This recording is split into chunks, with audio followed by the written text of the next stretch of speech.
Hey guys, welcome to the third Patreon Q&A on this channel, where I'll be answering a bunch of different questions you guys have sent in. You can join my Patreon from just $2 a month and get access to behind the scenes content, as well as being able to submit a different amount of questions depending on which tier you choose to join. But with that said, let's get into this month's questions, which were sent in by Kronos GW and Trey Cash.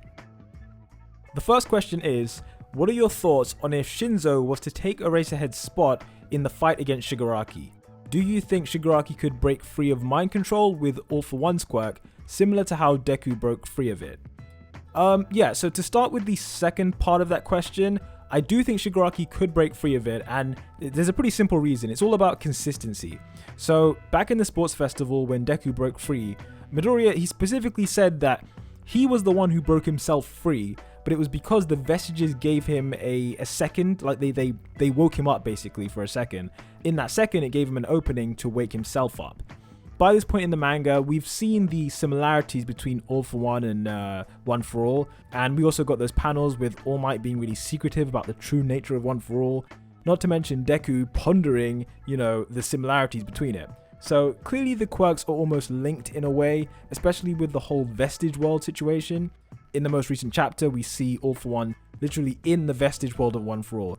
And if brainwashing is able to activate the One For All vestiges, then it stands to reason that the same is true for Shigaraki and All For One. In recent chapters, we saw that All For One is literally inside the quirk, and he can take control of Shigaraki's body. That means that if Shiggy was brainwashed by Shinzo, for the sake of consistency, All For One should be able to wake Shigaraki up and allow him to break free. And even if that wasn't the case, if Shigaraki was brainwashed, All For One could just take over, because, if you brainwash Shigaraki, you're not brainwashing All For One, so he could then come out and take over the body. So I think, whichever way you cut it, it's just not going to work at this stage against Shigaraki.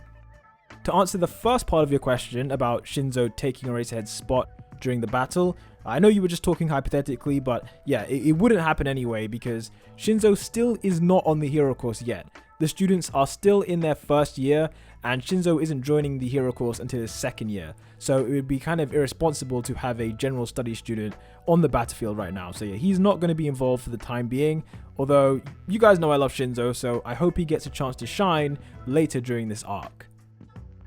The second question is most overrated and underrated pro hero according to the charts. Okay, so most underrated. This one's easy. This is obviously Aizawa. So we don't know his rating, but we do know that he's not in the top 10, and he should be. He should be in the top 10. So what we know is that Aizawa is an underground hero. He doesn't really get much spotlight, so obviously that would affect his ranking, and that's like a personal choice he's made not to take the spotlight, which is fair enough. But in my opinion, he should be top 10, not just because of his insane skill, but also his mental fortitude. Because he cut his own leg off without even a second thought. And someone who fearlessly goes into battle whenever his students are in danger, that's a true hero in my opinion. We saw it during the USJ attack. He went head to head with Shigaraki and the Nomu. During the Overhaul arc, he was helping Deku to fight Overhaul. The Forest Training Camp, he took on Dabi single-handedly. Obviously, it wasn't the real Dabi, but it still had the same power as Dabi. And if you just tally it up, the amount of things Aizawa's done at this point, he's top 10 material. So whatever position he is in, it's too low. It's too low. But yeah, that's what I have to say about underrated. Now, overrated, this is a bit difficult because many of the heroes in the charts, we actually haven't seen them in action too much. For example, Wash and the samurai guy.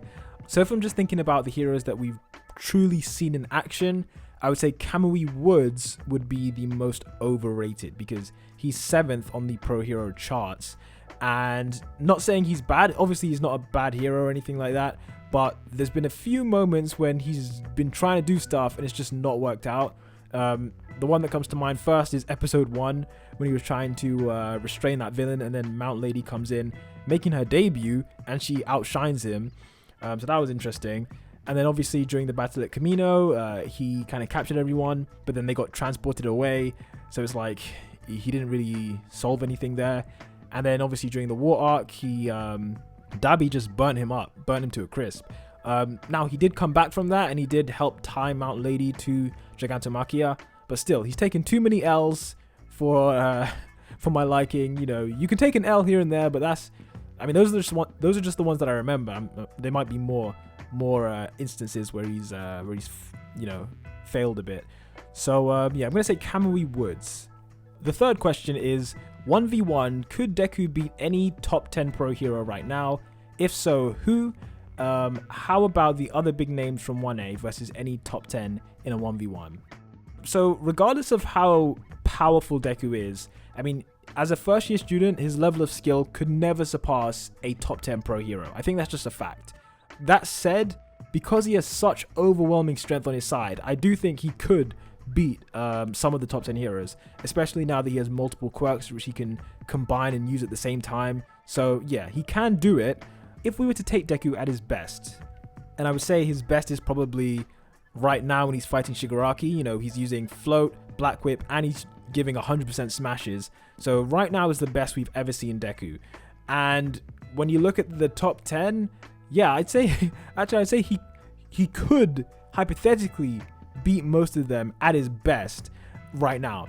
I think the ones he couldn't beat, Hawks probably. Hawks' insane speed and his precision that he has. I think even with all of Deku's strength, he might not be able to actually land a hit and get Hawks. Even with Black Whip, he might not be able to grab him. I think that same statement is also true for Edge Shot as well. He's very skillful, and his quirk is good for like evading attacks. And probably Endeavor as well would also defeat Deku. Not because he's stronger than Deku by any sense. You know, Deku has the power of All Might, and we all know how that went. You know, Endeavor could never surpass All Might. But I think just with Endeavor's his vast experience, you know, he would probably find a way. Maybe it's by wearing Deku down, you know, letting Deku use all of his energy and then beating him when he's tired, or perhaps grabbing Deku when he's not looking and then, you know, doing Prominence Burn. I think Endeavor could probably do it, but with the exception of those three heroes, I think Deku's beating at his best. I think he could beat everyone else in the top 10. So that includes Ryukyu, Wash, Crust, you know, because it's almost an unfair thing to say because he just has all this power, all these quirks. You know, he's got an unnatural advantage. So yeah, it's not a fair fight, but he probably could beat them. In terms of the other big names from Class 1A versus any of the top 10, yeah, I don't think this is happening. So the only reason like I said, Deku has an unfair advantage. Everyone else is pretty normal, I guess, with the exception of Shoto, because he kind of has two quirks there. But yeah, they're not quite at that level yet. But you know what? Bakugo and Todoroki specifically, and Tokiyami, I guess, insanely talented people. So, you know, they could be matching pro heroes easily in their second year or third year. But they just need something extra. That's all. They just need something extra, and they can be doing that. But those are my thoughts for now. The last question came from Kronos GW, and this was from a conversation he and I were having on Patreon. And essentially, what he was asking was, when Deku bit down on the Force Quirk activation tentacles in the last chapter, was that like a foreshadowing potentially or a glimpse at the fourth user's quirk? Specifically, he was talking about the bite. Like, is there kind of like a biting quirk or something like that? I think that's what he was trying to ask anyway.